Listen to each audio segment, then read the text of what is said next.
आज हम लोग पढ़ेंगे बेटा अध्याय 7 और प्राणियों में संरचनात्मक संगठन। मतलब हम लोग एक तौर पे कह सकते हैं कि प्राणी बनते कैसे हैं, है ना। तो ध्यान रखना, सबसे पहले अगर हम लोग बात करें तो इस दुनिया में आने वाला क्या था, यूनिसेलुलर सेल, मतलब एक कोशिकीय जीव थे। कौन थे बेटा? एक कोशिकीय जीव थे। अब एक कोशिकी के बाद हमारे पास क्या बना? ग्रुप ऑफ सेल बना। ग्रुप ऑफ सेल बना। सेल का इकट्ठा एक क्या बना? ग्रुप बना। और जो ग्रुप बना वो बनाया उसने क्या बेटा? ऊतक बनाया।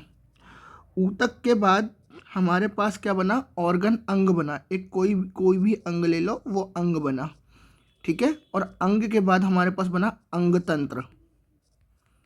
अंग तंत्र बना। अंग तंत्र का मतलब क्या होता है बेटा? ऑर्गन सिस्टम की बात करते हैं, ठीक है। अब यहाँ पर एक चीज देखोगे, क्या देखोगे कि आपने पिछले अध्याय में प्राणी जगत के अनेक एक कोशिकीय यूनिसेल्युलर व बहुकोशिकीय मल्टीसेल्युलर जीवों का अध्ययन किया। जैसे अगर मैं बात करूं, हमारे पास एक एग्जाम्पल था पोरीफेरा ना। तो एक कोशिकीय प्राणी में जीवन की समस्त जैविक क्रिया जैसे पाचन, श्वसन, जनन एक ही कोशिका द्वारा संपन्न होती है। ऑब्वियस सी बात है। हम लोग जब नेक्स्ट चैप्टर में जाएंगे, कौन सा बेटा? सेल वाले चैप्टर में जाएंगे, तो सेल वाले चीज में या कोशिका चैप्टर में जाएंगे तो वहां पर हम लोग पढ़ेंगे, क्या पढ़ेंगे कि एक सिंगल खाली सेल, खाली कोशिका can perform all the function, सारे के सारे फंक्शन परफॉर्म कर सकती है, सारे के सारे कार्य कर सकती है विदाउट एनी इंटरफेरेंस, किसी भी रुकावट के बिना। तो बहुकोशिकीय प्राणियों में, ठीक है ना, तो वो तुमको बता दी मैंने, बहुकोशिकीय प्राणियों में जटिल में उपयुक्त आधारभूत क्रियाएं भिन्न भिन्न कोशिका समूह द्वारा व्यवस्थित रूप से संपन्न की जाती है। सरल प्राणी हाइड्रा का शरीर विभिन्न प्रकार की कोशिकाओं का बना हुआ है, जिनमें प्रत्येक कोशिका की संख्या हजारों में होती है। ऑब्वियस सी बात है, हम गिन नहीं सकते कितने सेल्स हो सकते हैं। मानव का शरीर अरबों अरबों कोशिकाओं को बना होता है। अब देखो, याद रखना, ये क्वेश्चन बन सकता है कि हमारे जो ह्यूमन बॉडी है, ह्यूमन बॉडी में कितनी कोशिका होती हैं? अरब लिखा है यहाँ पर, ठीक है। क्या लिखा है? अरब, बिलियंस, लाख, करोड़, करोड़ों में लिखा है, अरबों में लिखा है। Is it clear?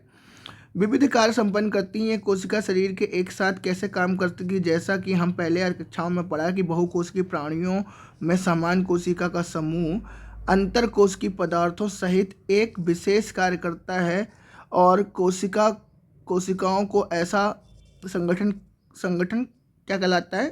ऊतक कहलाता है। ध्यान रखना। तो what is the definition of tissue और ऊतक? ऊतक की डेफिनेशन क्या है, ये याद रखना, ये इंपॉर्टेंट लाइन है बहुत, कि बहुकोशिकीय प्राणियों में समान कोशिकाओं का समूह अंतर कोशिकीय पदार्थों सहित एक विशेष कार्य करता है ना। कोशिकाओं का ऐसा संगठन टिश्यू और ऊतक कहलाता है। अंतर कोशिका का मतलब क्या होता है?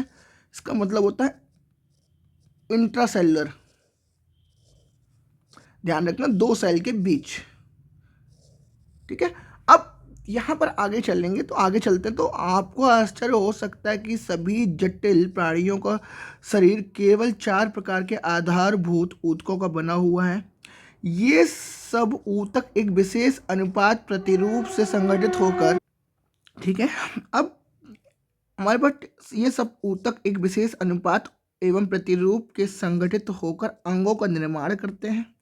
अब अंगों का निर्माण करते हैं तो जैसे अमाशय, फुफ्फुस, हृदय, वृक्क, किडनी, ये सब मिलके क्या बनाते हैं? एक अंग तंत्र बनाते हैं।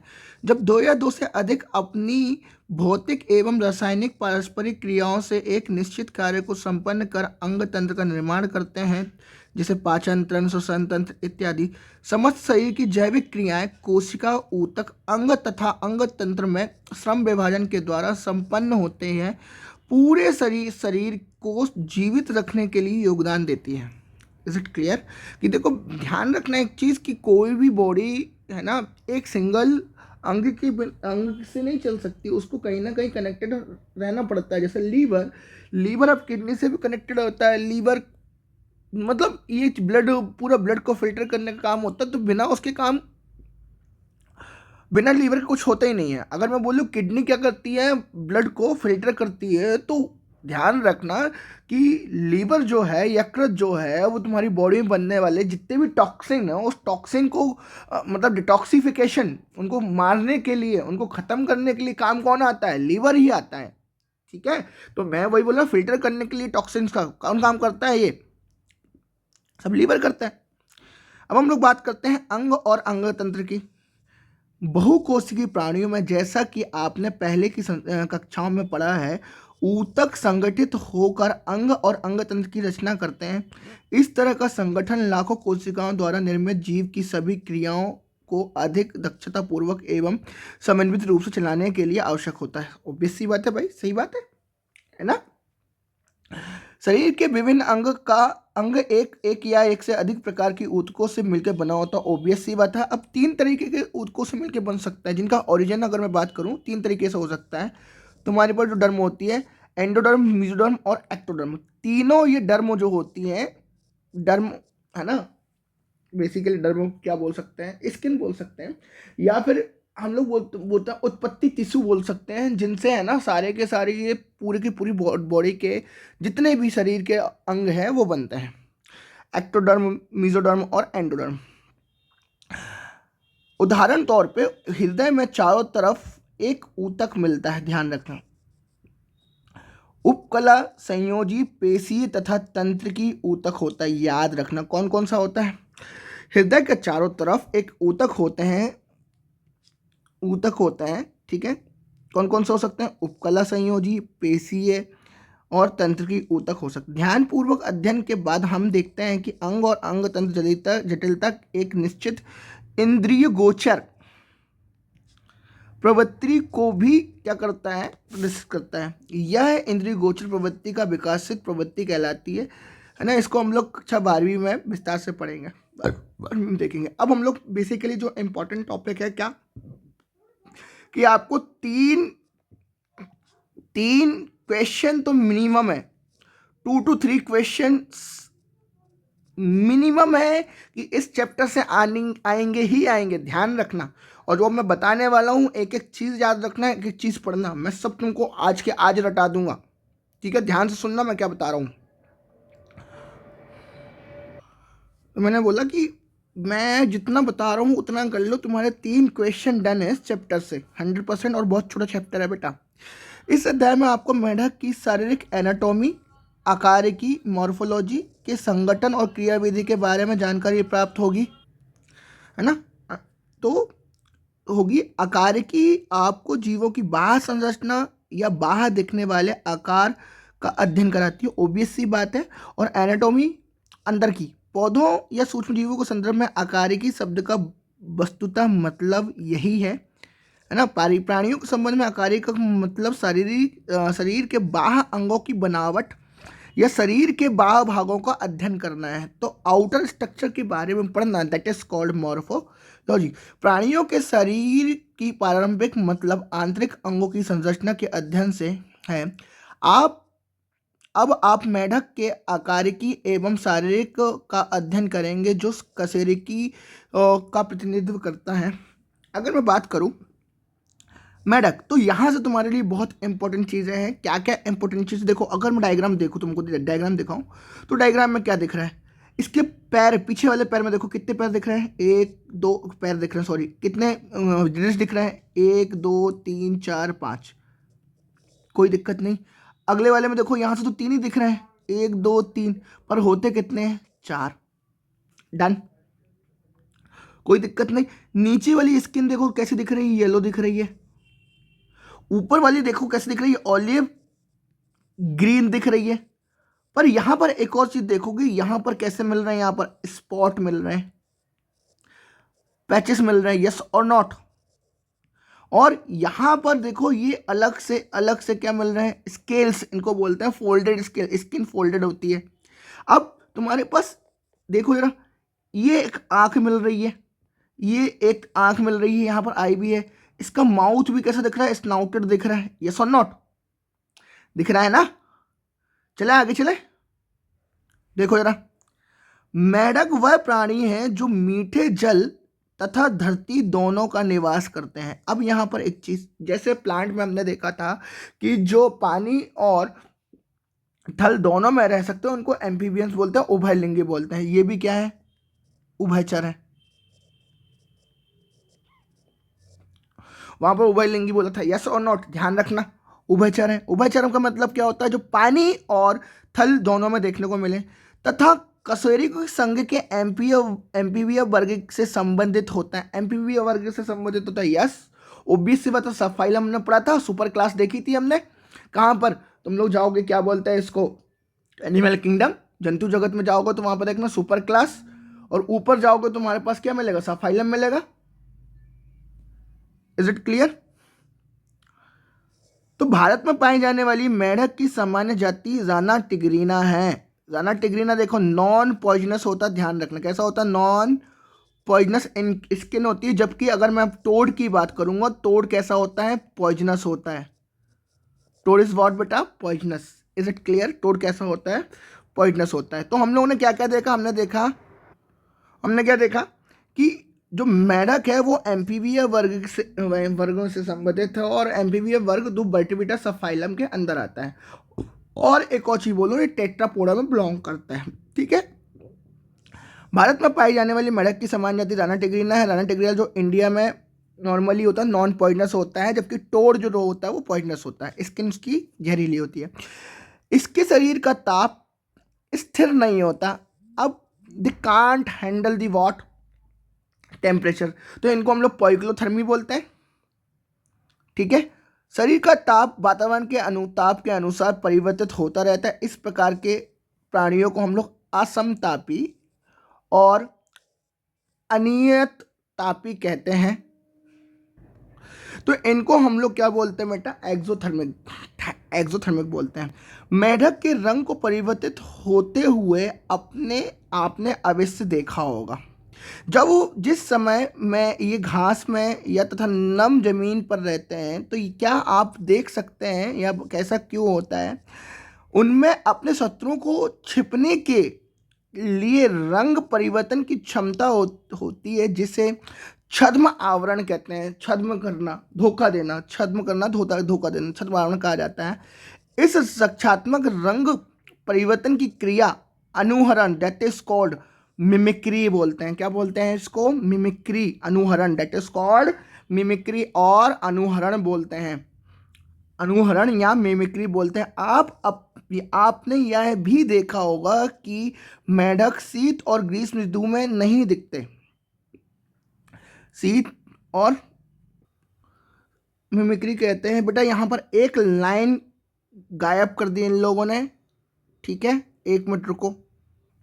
हाँ, तुम्हें बोला था ना कुछ तो छुपाया है, जिसे छद्म आवरण कहा जाता है। अब छद्म आवरण किसे कहते हैं बेटा, छद्म आवरण कहते हैं हम लोग किसको, कैमोफ्लेज को। किसको बोलते हैं, जो अपनी स्किन का कलर चेंज करे, दैट इज कॉल्ड कैमोफ्लेज। और उस कैमोफ्लेज के कारण, शीत छद्म आवरण के कारण, है ना, जो ऑर्गन अपने आप को protection they, that is called mimicry. ठीक है, याद रखना एक चीज, मैं वही बोल रहा हूँ, कुछ ना कुछ खाया हुआ है। और यहाँ असमतापी और अनियमित मत, तो दोनों का मतलब होता है cold blooded and cold blooded, और इसको बोलते हैं पॉइक्लोथर्मी। एक्सोथर्मिक ऑर्गेनिज्म होते हैं ये। ठीक है ना, CPE।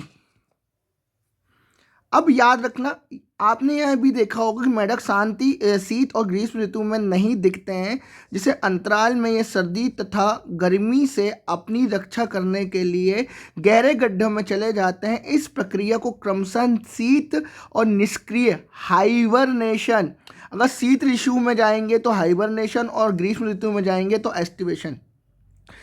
ग्रीष्म ऋतु में जाएंगे तो एस्टिवेशन, और शीत ऋतु में जाएंगे तो हाइबरनेशन। शीत ऋतु में हाइबर कर लेना, शीत ऋतु में क्या कर लेना, हाइबर, जहाँ विंड चलती है, ध्यान रखना। शीत ऋतु में क्या करेंगे, हाइबर करेंगे, दैट इज कॉल्ड। अगर मैं बात करूँ तो तुम्हारे पास विंटर है, विंटर मतलब क्या, ठंड है, तो ठंड में क्या करेंगे, हाइबरनेशन करेंगे। और अगर मैं समर स्लीप करेंगे तो एस्टिवेशन करेंगे। ओके, ठीक है। तो शीत में जो ठंड वाला है उसको हाइबरनेशन, और गर्मी में है जो वो एस्टिवेशन। ध्यान रखना एक चीज़, जो NCERT है, NCERT इंग्लिश में ये पहले लिखा और ये बाद में लिखा है। ओके, अब हम लोग बाह्य आकारी की बात करते हैं, morphology, that is called morphology. आज हम लोग इसी के बारे में बात करेंगे। जब हम मॉर्फोलॉजी की बात करते हैं तो क्या आपने कभी मेंढक की त्वचा को छुआ है? बोलो। मैंने तो पकड़ा है मेंढक, अगर तुमने नहीं पकड़ा तो ठीक है। मेंढक की त्वचा श्लेष्म मतलब क्या, म्यूकस, चिपचिपी होती है। श्लेष्म से ढकी हुई दिखी होने के कारण चिकनी तथा फिसलनी होती है। जैसे हमने फिश देखी है, फिश भी तुम देखोगे उसको पकड़ते हो तो फिसलती है, बहुत ज़्यादा स्लिपरी होती है, दैट इज कॉल्ड म्यूकस, है ना। जब हमको क्या होता है, सर्दी होती है तो म्यूकस निकलता है, देखा कैसा स्लिपरी होता है। इसकी त्वचा सदैव आर्द्र होती है, मतलब तुम्हारे पास आर्द्र का मतलब क्या होता है, गीली होती है, ठीक है ना। हमने मॉइस्ट होती है, मॉइस्ट। मेंढक की ऊपरी सतह धानी हरे रंग की होती है, मैं तुमको पहले बता चुका हूँ कैसे होती है, धानी हरे रंग की, स्पॉटेड होते हैं। ऑलिव ग्रीन कलर की होती है जिसमें अनियमित धब्बे होते हैं, ये स्पॉटेड होते हैं, अनियमित धब्बे स्पॉटेड होते हैं। जबकि नीचे की सतह हल्की पीली रंग की होती, मैंने बता चुका था, पेल येलो बोलते हैं इसको। मेंढक कभी पानी नहीं पीता, जिंदगी भर पानी नहीं पीता। क्यों नहीं पीता? क्योंकि इसकी स्किन के द्वारा ये क्या करता है, वाटर को एब्जॉर्ब करता है, त्वचा द्वारा इसका अवशोषण होता है।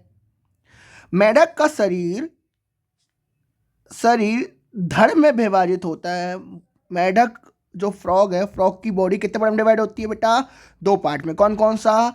हेड और धड़, ठीक है ना, हेड और थोरैक्स में। अब यहां पर दो चीज ध्यान रखना, इनके बीच में नेक क्या होता है, एब्सेंट है, नेक नहीं मिलेगी, गर्दन नहीं मिलेगी। एक और चीज क्या नहीं मिलेगी, इनमें टेल भी क्या होती है, एब्सेंट होती है। अगर मैं लार्वल स्टेज में जाऊं तो लार्वल स्टेज में टेल मिलेगी, पर अगर मैं जाऊं तुमको किस में बेटा, तुम्हारा लार्वल स्टेज में जाऊं तो टेल मिलेगी, बट अगर मैं बात करूं तुमको एडल्ट स्टेज में तो टेल मिलने वाली नहीं है। पूंछ व गर्दन का अभाव होता है, मिल गया ना। मुख के ऊपर एक जोड़ी नासिक द्वार होते हैं। बेसिकली अगर मैं बात करूं तो यहां पर उनके पास नॉस्ट्रिल होते हैं। क्या होते हैं? नॉस्ट्रिल होते हैं। आंख बाहर की ओर निकली व निमेष कपट कपटल से ढकी होती है ताकि जल के अंदर आंखों का बचाव हो सके। मतलब इनके ऊपर एक लेयर मिलती है, इनके ऊपर क्या मिलती है, लेयर मिलती है। जैसे हम लोग कैमल के ऊपर भी क्या मिलती है, लेयर मिलती है, ठीक है ना। और इस मेम्ब्रेन का नाम है क्या, जो कवर करके रखती है, आई को प्रोटेक्शन देती है, इंग्लिश में ध्यान रखना, उसको बोलते हैं nictitating membrane. Nictitating membrane, okay. अब इनके कान कान ध्यान रखना एक्सटर्नली होते हैं। बेसिकली अगर मैं बात करूं तो इनके पास ईयर पिन्ना नहीं होता, जैसे हमारे पास ईयर पिन्ना बाहर होता नहीं होता, पर इनकी एक्चुअल में बात करूं तो इनके बाहर की तरफ जाओगे तो ऐसे एक मेम्ब्रेन मिलती है, उस मेम्ब्रेन को बोलते हैं टिम्पेनम मेम्ब्रेन, और वो हीयर की काम करते हैं एक्सटर्नल। देखो यहां पर लिखा होगा, आंखों के दोनों तरफ, दोनों ओर कान, टिम्पैनम या कर्ण पटल उपस्थित होते हैं जो ध्वनि संकेतों को ग्रहण करने का कार्य करते हैं, ठीक है ना। कहाँ पर? आंखों के दोनों ओर, आंखों के दोनों ओर, आंखों के जस्ट यहाँ पर अगर बोल लूँ और आंखों के जस्ट उस तरफ भी बोल लूँ, यहाँ पर, तो आंखों के दोनों ओर हमारे पास क्या होते हैं, टेम्पल में, बाहर की तरफ होते हैं, अंदर धसे नहीं होते। अग्र तथा पश्चपात चलने, अग्र, अब देखो यहाँ पर स्टेट कर्णपटल, देखो ये अग्र और पश्चात चलने फिरने टहलने और गड्ढा बनाने में काम आते हैं, ध्यान रखना। दोनों कौन कौन से, अग्र और पश्चात क्या क्या करने में काम आते हैं, चलने फिरने टहलने और गड्ढा करने में। मतलब तुम्हारा चलना वॉकिंग, फिरना घूमना, है ना, टहलना नॉर्मल स्पॉनिंग, नॉर्मल टहलना भी घूमना ही बोलते हैं बेसिकली, और गड्ढा करना बरोइंग करने का काम करते हैं। अग्रपाद में 4 उंगलियां होती, ध्यान रखना। अग्रपाद में कितनी उंगलियां होती, 4, ऊपर बताया मैंने। पश्चपाद में कितनी उंगलियां होती, 5। तथा पश्चपाद लंबे व मांसल होते हैं। यू नो वेरी वेल, हमारे पास जो फ्रॉग होता है, फ्रॉग का जो पिछला पैर होता है वो कैसा होता है, पश्चपाद कैसा होता है, लॉन्ग और मांसल होता है। जबकि पश्चपाद की झिल्ली युक्त अंगुली जाल में में महत्वपूर्ण भूमिका निभाती है, ठीक है ना। किसमें? जल में तैरने के लिए बेसिकली अंगुली, जल में तैरने के लिए कौन? झिल्ली युक्त, मतलब तुम्हारे पास तुम लोग देखते हो ये वाली, ये, ठीक है ना, जल किसमें? तैरने में बहुत ज़्यादा यूज होते हैं, है ना। पक्षपात की झिल्ली युक्त अंगुली तैरने में बहुत भूमिका निभाती है। मेढक में लैंगिक द्विरूपता देखी जाती है। लैंगिक मतलब डायमॉर्फिज्म देखी जाती है कि नर में आवाज उत्पन्न करने वाला बाक कोष वोकल सेक्स के साथ साथ अग्रपाद की पहली अंगुली में मैथुनांग होता है। क्या होता है? मैथुनांग होता है। वोकल सेक्स होता है, मैथुनांग होता है। ये अंग मादा में नहीं मिलते। वोकल सेक्स और मैथुनांग both are found in male not in female, ठीक है। कोई दिक्कत? ये मेढक का हृदय है, ये उसकी ग्रसिका ईसोफेगिक डाइजेस्टिव सिस्टम वाला, ये लीवर है, ये अमाशय है, ये आंत है, ये क्लोएका मलाशय वाला क्लोएका की ओपनिंग है, ठीक है ना। अवस्कर द्वार है, और ये तुम्हारे पास क्या होता है? मूत्राशय होता है। ये अवस्कर, ये लिखा हुआ है अवस्कर, और ये अवस्कर और मलाशय, ठीक है। एनस वाला पार्ट हो जाएगा, समझ लो, है ना। मूत्रवाहिनी है, वृक्क है, बसा बॉडी है, फेफड़ा है, और पित्ताशय और हृदय अगेन है, ठीक है ना। आंतरिक आकारिकी की अगर मैं बात करूं तो अब जरा देखो क्या क्या है यहाँ पर। मेढक की देह गुहा में पाचन तंत्र, श्वसन तंत्र, तंत्रिका तंत्र, संरक्षण तंत्र, जनन तंत्र पूर्ण अच्छी तरह से परिवर्धित संरचनाओं एवं कार्ययुक्त होते हैं। मतलब ये एक अंग तंत्र तुमको बता रहा है। मेढक का पाचन तंत्र आहार नाल तथा आहार ग्रंथि का बना होता है। मेढक का पाचन तंत्र किसका बना होता है? आहार नाल, आहार ग्रंथि का बना होता है। मतलब बेसिकली क्या? डाइजेस्टिव कैनाल और डाइजेस्टिव ग्रंथि, डाइजेस्टिव ग्लैंड। मेढक मांसाहारी, मेढक मांसाहारी है, आता है मांसाहारी, ध्यान रखना कैसा है ये? मांसाहारी, मांसाहारी है। इसकी आहार नाल लंबाई में छोटी होती है। लंबाई में कैसी होती है? छोटी होती है। इसका मुख मुख गुहिका में ओपन होता है। मुख मतलब माउथ, माउथ मुख गुहिका में मक्कल कैविटी में ओपन होगा, खुलता है। और मक्कल कैविटी ईसोफेगस से खुलते हुए, ईसोफेगस भी शॉर्ट होता है, और शॉर्ट होती है ये खुलती कहाँ पर? स्टमक में खुलती है। ग्रसिका एक छोटी नली है जो अमाशय में जाके खुलेगी। अमाशय आगे चलकर आंत्र में खुलेगा। किस में खुलेगा बेटा? आंत में खुलेगा। और आंत, आंत मलाशय अंत में चल के, आंत और एनस अंत में चल के तुम्हारे पास कहाँ खुलेगा बेटा? हमारे पास अवस्कर में खुलेगा। और अवस्कर को हम लोग क्या बोलते हैं? अवस्कर को हम लोग बोलते हैं क्लोएका। क्लोएका ये तुम्हारे पास माउथ, माउथ की ओपनिंग, मतलब बक्कल कैविटी, बक्कल कैविटी की जो ओपनिंग होती है ईसोफेगस, ईसोफेगस की छोटी लाइन होती है, छोटी होती है। फिर ये खुलता है स्टमक, स्टमक के बाद ये कहाँ खुलेगा तुम्हारे पास? इंटेस्टाइन, इंटेस्टाइन के बाद कहाँ खुलेगा ये तुम्हारे पास? मलाशय, मलाशय के बाद कहाँ खुलेगा? अवस्कर, अवस्कर के बाद अवस्कर ओपनिंग, ठीक है। बाहर खुलता है। इसका मुख मुख मुख मुख गुहिका द्वारा ग्रसनी में खुलता है जो ग्रसिका तक रहता है। अब यहाँ पर हम लोग एक और चीज़ देखते हैं। क्या देखते हैं? कि इसके पास digestive gland, salivary gland, salivary gland इसके पास एब्सेंट होती है, और म्यूकस ग्लैंड यहाँ पर प्रेजेंट होती है।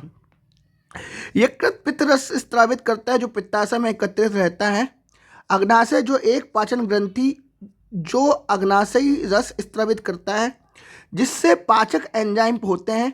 मेढक अपनी द्विपालित जीभ से, मेढक की जो जीभ होती है द्विपालित मतलब बायोफरफेक्टेड होती है, भोजन का शिकार पकड़ता है जिससे भोजन का पाचन अमाशय की दीवारों द्वारा हाइड्रोक्लोरिक अम्ल, ठीक है, अम्ल और पाचन रसों का स्रावित होता है। अर्धपाचित भोजन कायम बनाता है। अर्धपाचित भोजन कायम कहाँ बनता है? अमाशय में, जो कि अमाशय में ग्रहणी में हो जाता है। कायम बोलस माउथ में बनेगा, कायम बनेगा, फिर देन कायल बनेगा। ग्रहणी पित्ताशय से पित्त, अग्नाशय को से अग्नाशयी रस मूल मित्र मूल पित्त वाहिनियों द्वारा प्राप्त होता है। पित्त बस, पित्तरस देखना, पित्तरस बसा तथा अग्नाशी रस, है ना, कार्बोहाइड्रेट और प्रोटीन का डाइजेशन करता है। अभी एक क्वेश्चन बनेगा, मोस्ट इंपॉर्टेंट, सीरियसली बोल रहा हूँ, बहुत इंपॉर्टेंट है कि पित्तरस किसका डाइजेशन करता है? पित्तरस किसका करता है? फैट का। और तुम्हारे पास पैंक्रियास किसका करता है? अग्नाशयी, कार्बोहाइड्रेट और प्रोटीन का। अब पाचन की अंतिम प्रक्रिया आंत में होती है। पाचन भोजन आंत के अंदर अंकुर तथा सूक्ष्मांकुरों द्वारा अवशोषित होते हैं। अपाचित भोजन अवस्कर द्वार से बाहर निष्कासित कर दिए जाते हैं, बाहर की तरफ, ये वाले द्वार से बाहर कर दिए जाते हैं। मतलब तुम लोग देख रहे हो, भोजन यहाँ से आता है, यहाँ जाएगा, यहाँ पर रुकेगा, यहाँ डाइजेशन में आएगा, यहाँ पर होगा, और ये मलाशय पे आएगा, मलाशय से कहाँ निकल जाएगा, अवस्कर के द्वारा बाहर निकल जाता है। ठीक है। मेढक थल, जल व थल दोनों स्थानों पर दो विभिन्न विधियों द्वारा श्वसन कर सकता है। अब रेस्पिरेटरी सिस्टम की बात करूं तो क्या जल और थल दोनों में क्या करता है, दो विभिन्न विधियों द्वारा क्या कर सकता है, श्वसन कर सकता है। इसकी त्वचा एक जलीय श्वसनांग का कार्य करती है। त्वचा भी स्किन का काम करती, त्वचा भी क्या करती है, श्वसन का काम करती है। इसे त्वचीय श्वसन कहते हैं। श्वसन द्वारा पानी में घुली हुई ऑक्सीजन का विनिमय होता है। ठीक है ना, विनिमय। जल के बाहर त्वचा, मुखगुहा और फेफड़े वायवीय श्वसन अंगों का कार्य करते हैं। फेफड़ों के द्वारा श्वसन फुफ्फुसी श्वसन कहलाता है ना। फेफड़े एक लंबे अंडाकार गुलाबी रंग के थैली नुमा संरचना होती है, पिंक कलर की। ये देह गुहा के बक्षी मतलब थोरेसिक भाग में स्थित होती हैं। वायु नासा छिद्र से होकर मुख गुहा तथा फेफड़ों में पहुंचती है। ग्रीष्म निष्क्रियता और शीत निष्क्रियता के दौरान मेढक त्वचा से श्वसन करते हैं। एस्टिवेशन, हाइबरनेशन और एस्टिवेशन के दौरान किससे श्वसन करते हैं, ये स्किन से। ये भी क्वेश्चन बन सकता है, मोस्ट इंपॉर्टेंट है। मेढक का परिसंचरण तंत्र सुविकसित बंद प्रकार का होता है। ध्यान रखना, परिसंचरण मतलब सर्कुलेटरी सिस्टम कैसा होता है, बंद प्रकार, क्लोज सर्कुलेटरी सिस्टम। इसमें लसिका परिसंचरण तंत्र भी होता है, लिम्फेटिक सिस्टम भी होता है। अर्थात ऑक्सीजनित अथवा विषाक्ति जनित रक्त हृदय में मिश्रित हो जाता है। ऑक्सीजनेटेड और विषाक्सीजनेटेड, ऑक्सीजनेटेड और डीऑक्सीजनेटेड दोनों ब्लड हृदय में क्या हो जाता है, मिक्स हो जाता है। रुधिर परिसंचरण तंत्र रक्तवाहिकाओं रुधिर से मिलकर बनता है।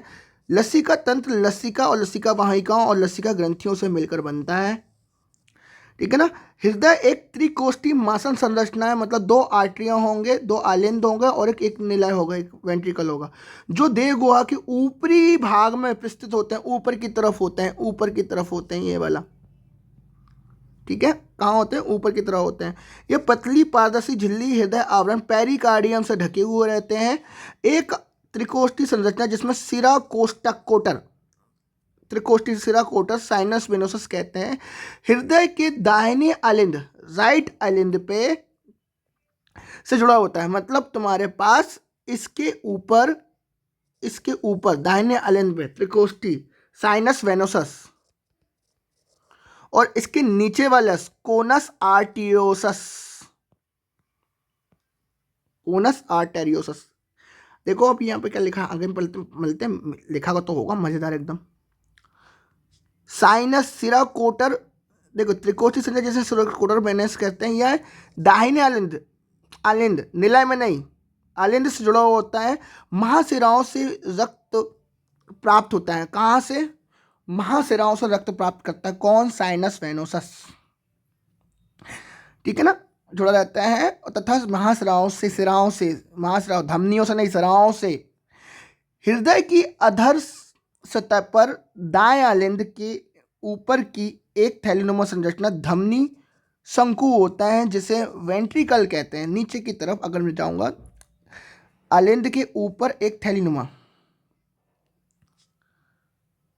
क्या लिखा है, अधर, हृदय के अधर सतह पर, दाएं अधर सतह मतलब जो बेस पे है ना, पाए जाते दाएं आलिंद के ऊपर एक थैलीनुमा धमनी शंकु होता है, दैट इज कॉल्ड वेंट्रिकल कहते हैं। हृदय के रक्त धमनियों द्वारा शरीर के सभी भागों में भेजा जाता है। हृदय से रक्त धमनियों द्वारा सभी भेजा जाता है। इसे धमनी तंत्र कहते हैं। सिराएं शरीर के विभिन्न भागों से एकत्रित कर पहुंचाती हैं, यह सिरातंत्र कहलाता है। मेढक में एक विशेष संयोजी सिराएं यकृत आंतों के मध्य, वृक्क शरीर के निचले भागों के मध्य पाई जाती है। इन्हें क्रमशः यकृत निवाहिका तंत्र और वृक्की निवाहिका तंत्र, मतलब हमारे पास हार्ट के द्वारा कनेक्टेड तंत्र तो वो होते हैं, ठीक है ना, बट हमारे पास ऑर्गन टू ऑर्गन कनेक्शन भी होता है, ऑर्गन टू ऑर्गन कनेक्शन, और इसमें दो है तुम्हारे पास, वृक्की और निवाहिका, यकृत। ध्यान रखना, इनको पोर्टल सिस्टम बोलते हैं, पोर्टल सिस्टम बोलते हैं, पोर्टल। ठीक है। अब हम लोग जब बात करते हैं रक्त की, तो रक्त में क्या होता है, रक्त प्लाज्मा तथा रक्त कणिकाओं से मिलकर रक्त बना। रक्त कणिकाएं लाल रुधिर कणिकाएं रक्ताणु एवं श्वेत रुधिर कणिकाएं श्वेताणु एवं पट्टिकाणु प्लेटलेट्स इनमें देखने को मिलती हैं। 3 होती हैं रक्त कणिकाएं। लाल रुधिर कणिकाओं में लाल रंग का शोषण रक्त हीमोग्लोबिन पाया जाता है। इन कणिकाओं में केंद्रक पाया जाता है। अब देखो यहाँ पर एक ह्यूमन, ये मोस्ट इंपॉर्टेंट है, ह्यूमन की आरबीसी में ध्यान रखना न्यूक्लियस नहीं होता है, केंद्रक नहीं होता है, जबकि फ्रॉग की जो लाल रक्त कणिकाएं हैं उनमें क्या मिलता है, न्यूक्लियस केंद्रक मिलता है। ध्यान रखना, इंपॉर्टेंट क्वेश्चन है बहुत। लसिका रुधिर से भिन्न होती है थोड़ी सा, यस ऑब्वियस सी बात है, क्योंकि इसमें कुछ प्रोटीन व लाल रक्त कणिकाएं क्या होती हैं, अनुपस्थित होती है। अब ऑब्वियस सी बात है, लाल रक्त कणिकाएं जब क्या होंगी, अनुपस्थित होंगी, तो हीमोग्लोबिन अनुपस्थित होगा, और हीमोग्लोबिन अनुपस्थित होगा तो कलर नहीं आएगा, ये याद रखना। परिसंचरण के तंत्र के दौरान रक्त पोषकों गैसों जल, है ना, ऑब्वियस सी बात है, रक्त पोषकों गैसों जल को नियत स्थानों तक ले जाता है। रुधिर परिसंचरण तंत्र मांसल हृदय की पंपन क्रिया द्वारा होता है। पंपन मतलब contraction, relaxation, systole diastole, systole diastole, systole diastole. Okay, अब हम लोग नाइट्रोजन अपशिष्ट की बात करते हैं। तो नाइट्रोजनी अपशिष्ट को शरीर से बाहर निकालने के लिए मेढक में पूर्ण विकसित उत्सर्जी तंत्र होता है। उत्सर्जी अंग में मुख्य एक जोड़ी वृक्क, मूत्रवाहिनी, अवस्कर द्वार, क्या क्या, वृक्क, मूत्रवाहिनी, अवस्कर द्वार तथा मूत्राशय होता है। क्या क्या होता है उत्सर्जी तंत्र में, ध्यान रखना, क्या क्या होता है बेटा, वृक्कवाहिनी, वृक्क किडनी, मूत्रवाहिनी, ठीक है, अवस्कर द्वार और मूत्राशय। अब यहाँ पर देखो कि एक जोड़ी बस क्या मिलती है, किडनी मिलती, बाकी सब सारे के सारे क्या होते हैं, मूत्रवाहिनी तुम्हारे पास, अगर मैं बात करूं जो खुलती है तो ये भी पेयर में होती है, पर तुम्हारे पास जो मलाशय है वो कितना है, एक है, और तुम्हारे पास जो अवस्कर है वो भी कितना है, एक है, और अवस्कर द्वार भी कितना है, एक ही है। ध्यान रखना, तो तुम्हारे पास अगर बात करूं तो एक जोड़ी वृक्क, एक जोड़ी मूत्रवाहिनी, पर अवस्कर द्वार और अवस्कर एक ही होता है, मूत्राशय भी एक ही होता है। यह गहरे लाल रंग के सैम के आकार का होता है। किस रंग का होता है, गहरे लाल रंग सैम के आकार का होता है। जरा देख लेना किस कलर का होता है, गहरे लाल रंग का सैम के आकार का होता है। आगे चलते हैं, ठीक है।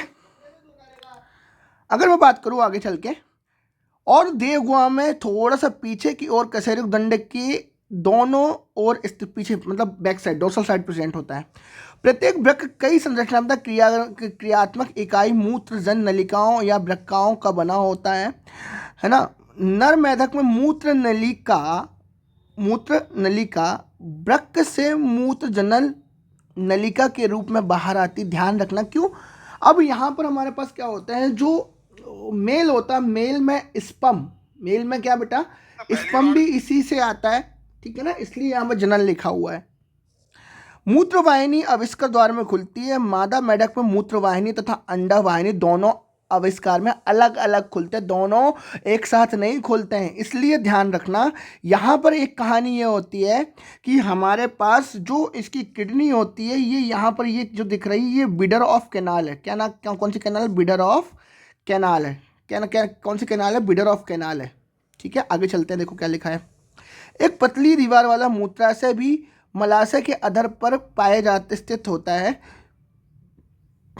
ठीक है। अवस्कर में खुलता है, कहाँ खुलता है अवस्कर, मेढक यूरिया का उत्सर्जन करता है, इसलिए यूरिया उत्सर्जी प्राणी कहलाता है। उत्सर्जी अवशिष्ट रक्त द्वारा वृक्क में पहुंचते हैं। उत्सर्जी अवशिष्ट रक्त के द्वारा वृक्क में कहाँ पहुंचते हैं, वृक्क में पहुंचते हैं, जहां पर ये अलग अलग कर दिए जाते हैं तथा उनका उत्सर्जन अलग कर दिया जाता है।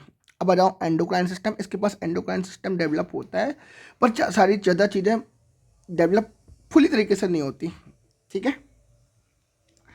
चले बात बताएं। नियमन और समन्वय तंत्र मेंढक में पूर्ण रूप से विकसित होता है। इनमें अंतःस्रावी ग्रंथियां, एंडोक्राइन सिस्टम व तंत्रिका दोनों होते हैं। विभिन्न अंगों में आपसी समन्वय तथा कुछ रसायनों द्वारा होता है जिसे हार्मोन कहते हैं। यह अंतःस्रावी ग्रंथियों द्वारा स्रावित होता है, एंडोक्राइन द्वारा स्रावित होता है। मेंढक का मुख्य अंतःस्रावी ग्रंथियां प्यूस ग्लैंड, अवटू, थायराइड। अभी आगे चलते हैं। तो हम लोग थे अवट, थायराइड, परावट्टू, पैराथायराइड, थायमस, पेनियल, अग्नासी, अधिभ्रक, जनद, तंत्रिका तंत्र। अब बेसिकली ये सारी ग्लैंड होती है। अब हम लोग तंत्रिका तंत्र नर्वस सिस्टम की बात करते हैं। तो तंत्रिका तंत्र मस्तिष्क, मेरुरज्जु, केंद्रीय तंत्रिका तंत्र, परिधीय तंत्रिका तंत्र, कपाली व मेरुरज्जु और स्वायत्त तंत्रिका तंत्र, ऑटोनोमस नर्वस सिस्टम, अनुकंपी और परानुकंपी, सिंपैथेटिक और पैरासिम्पैथेटिक तंत्रिका तंत्र। ठीक है, हम लोग इन सब की बात करते हैं। क्या देखते हैं? देखते ये है कि मस्तिष्क में 10 जोड़ी कपाल तंत्रिकाएं निकलती हैं। ध्यान रखना, कितनी जोड़ी? 10 जोड़ी। मस्तिष्क हड्डियां से निर्मित मस्तिष्क बॉक्स, क्रेनियम बॉक्स के अंदर होता है, कपाल के अंदर बंद रहता है। यस। अग्र मस्तिष्क, मध्य मस्तिष्क और पश्च मस्तिष्क में 3 भागों में बनता है। फोरब्रेन, मिड ब्रेन और हाइंड ब्रेन 3 भागों में डिवाइडेड होता है। अग्र मस्तिष्क में घ्राण नलिका, ध्यान रखना ये क्वेश्चन पूछेगा मोस्ट इंपॉर्टेंट। एक तो ये तुम्हारे पास, एक तो ये तुम्हारे पास। घ्राण पालिकाएं, पालियां, जुड़वा, युग्मित और प्रमस्तिष्क गोलार्ध, और केवल एक अग्र मस्तिष्क पश्च डायनसेफलॉन होते हैं। डायनसेफलॉन भी यहाँ प्रेजेंट होता है, ध्यान रखना।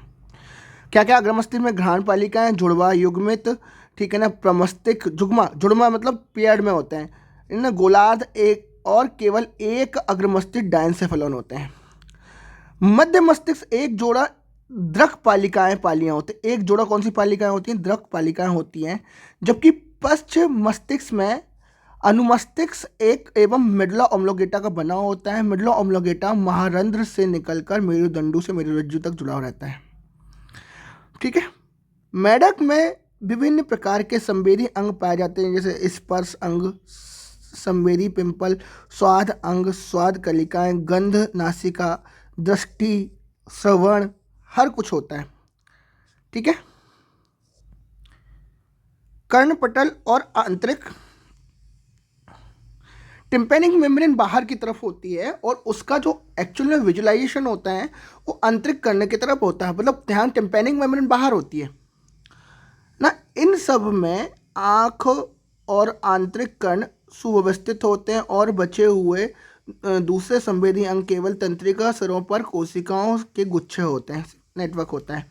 मेंढक में एक जोड़ी गोलाकार नेत्र गड्ढों में स्थित होते हैं। ये साधारण नेत्र होते हैं। नेत्र मेंढक में बाह्य कर्ण अनुपस्थित, एक्सटर्नल ईयर क्या होता है? एक्सपेंड होता है। अब एक और चीज़, जो इसकी जो आई होती है ना, आई ऊपर ध्यान रखना, आई लिड से ढके होते हैं, और जो आई लिड होती है ऊपर वाली वो इमूवेबल होती है, मूव नहीं करती। जो नीचे वाली होती है मूवेबल होती है। एक और चीज़ याद रख सकते हो कि इसका जो बक्कल कैविटी होती है, बक्कल कैविटी में इसके पास हमारे जो इसके जो ऊपर वाले जबड़े होते हैं, ऊपर वाले जबड़े में 3 दांत होते हैं। कितने दांत होते हैं? 3। नीचे वाले जबड़े में इसके पास दांत ही नहीं होते हैं। केवल कर्णपट्टी, अब यहाँ पर ध्यान रखो, अनुपस्थित होते हैं। केवल कर्णपट्टी ही क्या होते हैं? बाहर दिखाई देते हैं। कर्ण एक ऐसा अंग है जो सुनने के लिए साथ साथ संतुलन का काम भी करता है, बैलेंसिंग। और अब देखो यहाँ पर संतुलन मैंने बता दिया था। मेंढक में मादा व नर जनन तंत्र अलग एवं पूर्ण सुव्यवस्थित होते हैं। यस। नर जननांग एक जोड़ी पीले अंडाकार वृषण होते हैं, ये टेस्टिस होता है। टेस्टिस ध्यान रखना बीडर ऑफ कैनाल के थ्रू अंदर की तरफ ये जुड़ा होता है मूत्रवाहिका। यहाँ पर ये जो मूत्रवाहिका या जनन मूत्र वाहिनी होती है उससे जुड़ा होता है। ऊपर की तरफ तुम्हारे पास फैट बॉडीज होती है, वसा शरीर होता है। मादा शरीर जनन देखो यहाँ पर तो क्या लिखा है? जो वृक्क के ऊपरी भाग में पेरिटोनियम की दोहरी बलय मिजोर्चियम नामक झिल्ली द्वारा चिपक के रहते हैं। ये जो कवर रहता है इसको हेल्प करता है, मिजोर्चियम हेल्प करता है। शुक्रवाहिनियाँ संख्या में 10 से 12 होती हैं, जो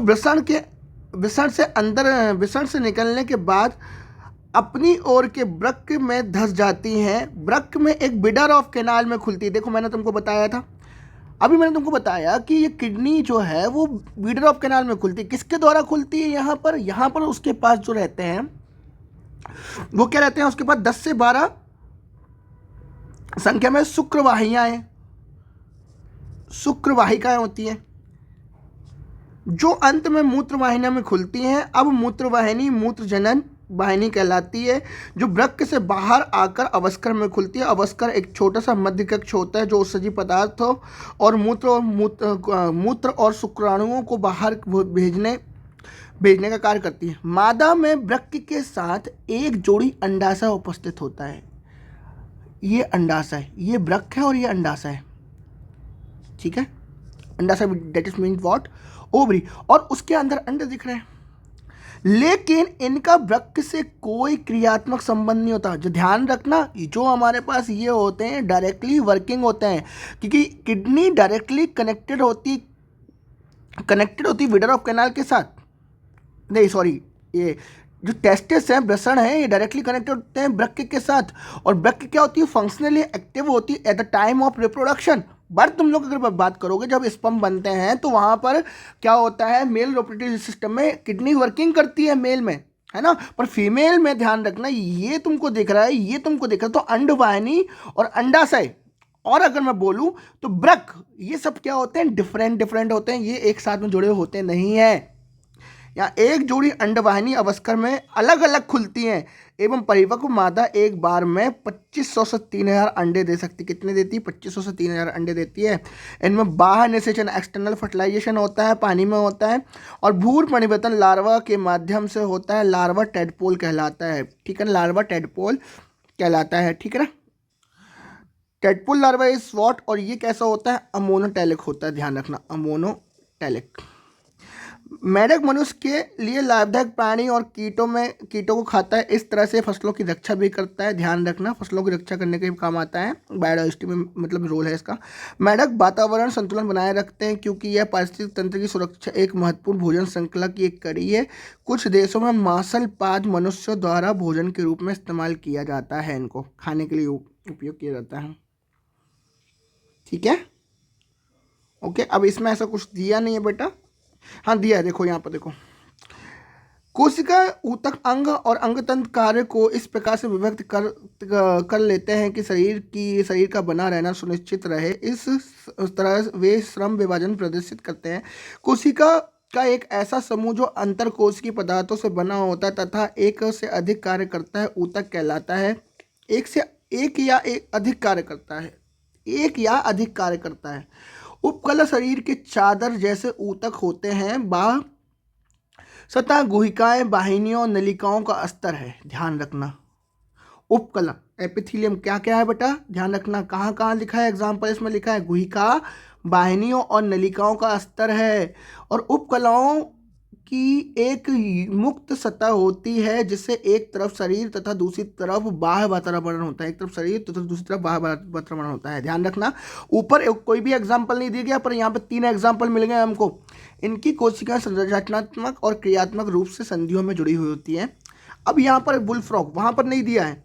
भारतीय बुलफ्रॉग राना टिग्रीना भारत में पाया जाने वाला समाल मेंढक है। इसका शरीर त्वचा से ढका रहता है। त्वचा में श्लेष्म ग्रंथियां पाई जाती हैं, अत्यधिक संवहनीय होती हैं और श्वसन जल तथा थल सतह करती हैं।